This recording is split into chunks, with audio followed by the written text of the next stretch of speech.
is Shefali Saxena, and here I am today with the amazing feature of Gemini Students Pro account. Luckily, my daughter is here on a vacation and she was working in one of her favorite project. And meanwhile, I explored that she was creating short videos with beautiful audio in Gemini Pro. So here is a glimpse of it. I asked her to share the link for that particular chat, and here is the final result of her chat with Gemini.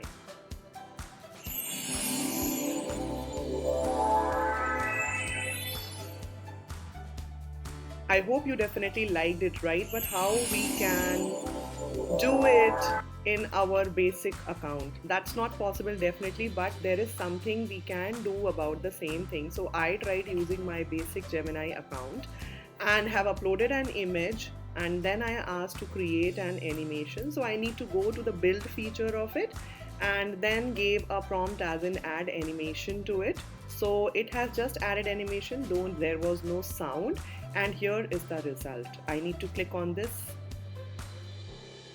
So a very beautiful animation has been added within the image that I have attached in my basic Gemini account.